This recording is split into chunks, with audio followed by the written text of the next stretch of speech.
I don't care how I feel. Yeah. I don't care if I feel happy or sad. It doesn't really affect what I do each day. I do the exact same things. I act the exact same way. I don't care. Yeah. I don't put weight to the significance of the emotion. So I always consider myself a happy person, but if I woke up and I was slightly less happy one day than another, it wouldn't affect anything I do, and I wouldn't put any relevance to it. I'm human, and that's life. But truthfully, it doesn't matter if it's getting a girl or it's making money or it's getting status. It doesn't matter what it is. As a man, we live in hyper-competitive environments. I don't think enough men understand how competitive the world is. If you want a girl, you're competing against other men. You're not the only man who had the idea of getting that girl. There's no girl you're going to see and go, I'll get that girl, and didn't cross anyone else's mind. Everybody else wants her. You have to outcompete other men. You have to be as competitive as possible. You have to be as successful as possible in all realms. You have to be as good looking, as funny, as smart, as spontaneous, as interesting, as charismatic, as rich as possible. You need to try very hard to be your absolute best. And as you become a better man, you'll crack through different tiers of attractiveness, and eventually you get to the top and you'll be able to have any girl you want. But the truth is, I have a lot of guys ask me, similar to your question, a guy will come to me and go, how do I get a girl? I'm like, bro, you're a loser. Yeah, but I know, but how do I get a girl? Well, you're a fucking loser. You're a loser. Why are you asking me? It's like saying, how do I win a race with a push bike? You're racing Ferraris. What do you want me to do? Yeah. There's only so much you can do. There's only so hard you can pedal. There's only so many tricks and tips. There's only so many game things you can say, so many pickup lines. If you're a loser, it's going to be very, very difficult, and it's going to get harder and harder. The game is rigged to become harder and harder for men. It's not getting easier. It's going the other way. And if you're going to be on a racetrack and there's going to be Ferraris there, and you're going to be on a pedal bike or in a Nissan, you're going to get smoked. That's the game. You have to up yourself. You have to improve yourself. I'm not going to lie to anybody here and say you don't have to improve yourself. You can stay a loser and get chicks, because you can't. I don't understand how many humans function in the world today. I don't get people who don't think like me. I don't understand it. I'm like, well, then how have you survived this long? Life is hard. Life is difficult. Maybe I've just been unlucky, which I don't believe in, but I've had so much trauma and bad events and negativity and stress and all these things that have happened to me, and I've used all of it to be monumentally successful. If I wasn't that way inclined, with the workload that God put on my shoulders, I'd just be in a ditch somewhere. Yeah. I would have killed myself by now. Like, I don't understand how people are functioning. If you're not thinking like me and you're going through life with any other mindset, you've been extremely fortunate that God smiled on you and allowed you to sit around most of the time doing jack shit, and you have yet to be punished for that. Yeah. I could never have lived that life. If I was a bit lazy or a bit, or I was a bit of a snake, or if I lied to people, I'd be dead by now. Yeah. Like, so a lot of these people are just absolutely and utterly blessed by God that they managed to go through life with such a non-competitive mindset, and they still breathing. Like, I don't understand how people can think any other way. Yeah. I've spoken to dudes and like, I had a bad couple months. Why? My girl left me. You've wasted months? You've wasted months over some... Like, you had think of how much God loves you to have given you the grace and given you the opportunity to waste months of human time over some chick. Like, talk about blessed head to toe. If I waste months, empires are going to collapse. I'm going to end up in a cell or dead if I waste months. I have things to do every single day. I can't waste a second. Like, these people are just absolutely infinitely blessed, and their mindset is a product of that, because they're spoiled children. Absolutely spoiled children. If you're going through life with any other mindset besides a hyper-competitive one, where you are capable of competing with some of the most dangerous men on the planet in all their forms, me and my network, and also my competitors. If you don't have that mindset, then you have to understand that you are spoiled. Yeah. You're spoiled by your reality, because there's a whole bunch of people out here daily who fail.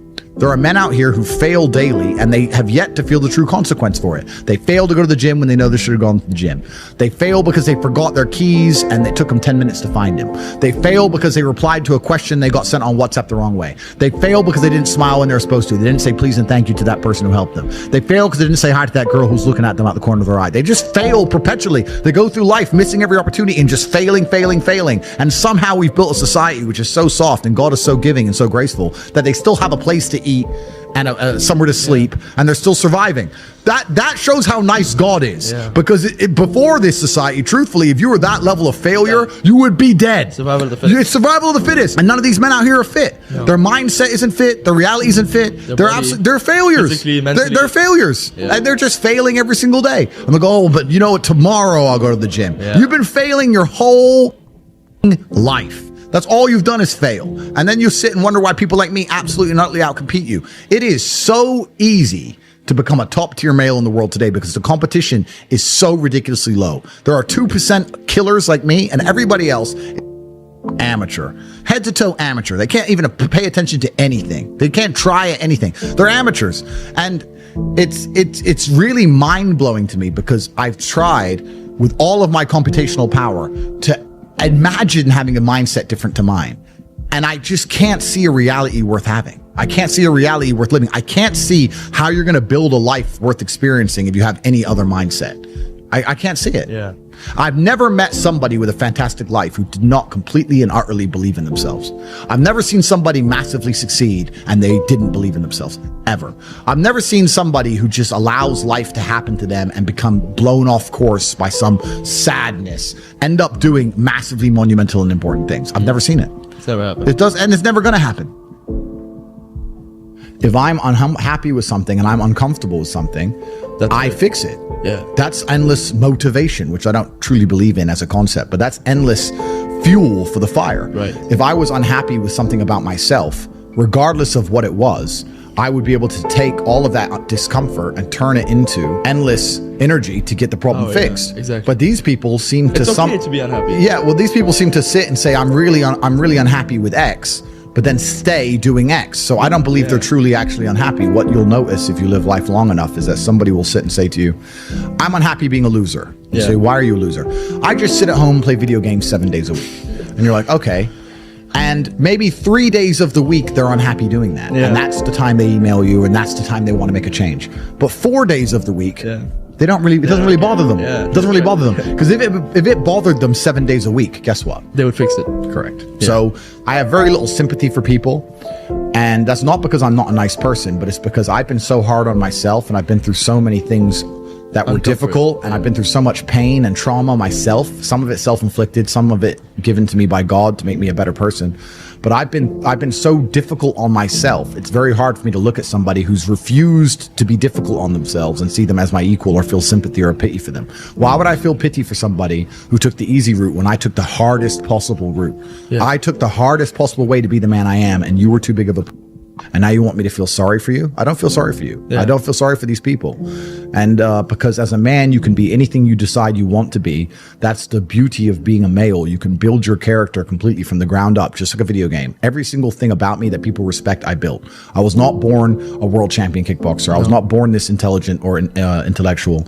I was not born this rich. I was not born this strong. I was not born this confident. I was not born this interesting. I was not born this charismatic and humble and gorgeous and tall and strong and sexy. I was not born none of these things. I became these things myself. So I deserve all the spoils of war. And anybody who decides they don't want to work hard enough to become those things, then they deserve to sit and accept they're my inferior. Yeah. That's their problem.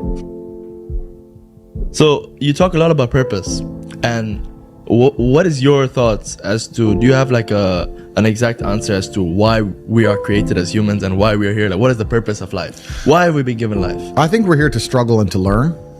I don't think we're here to be happy. That's why when we keep going back to the happy argument, I've always found that kind of frustrating and annoying. Yeah. When someone goes, oh, but I want to be happy. Why? Why? Why do you want to sit there and laugh? Like you were happy your entire childhood. That's your happy days. You're allowed to be happy as a kid. Finished. It's all over now, right? You're a man. You have responsibilities. I think we're here to do important. Provide, protect, and we're also here to do important things. And important things are going to be difficult, and they're going to be hard, and you're going to get frustrated. But that's what gives you purpose. I don't see anyone who's chasing happiness. I think that's a very feminine frame. I understand why some women just want to be happy. I don't know how it feels to be a girl, because I'm not one. But in my experience, I know women who just want to be happy. Yeah. Girls just want to have fun. Fine. But you're a man, right? And if you're a man, then it's absolutely not a different experience of life. I think we're here to struggle. I think we're here to endure pain. Yeah. I think we're here to just see how hard we are to kill. I think that going through terrible things and living through them and coming out the other side is one of the most fantastic things about being human. I think that it's almost like once you understand what life is really about, there's no emotion which isn't enjoyable. The only emotional state which can be seen as detrimental is feeling nothing at all. But if you're sitting at home and you're feeling truly heartbroken, at least you're feeling something, right? And I think that's the whole part of being human. I think we're here to struggle. I think we're here to go through pain.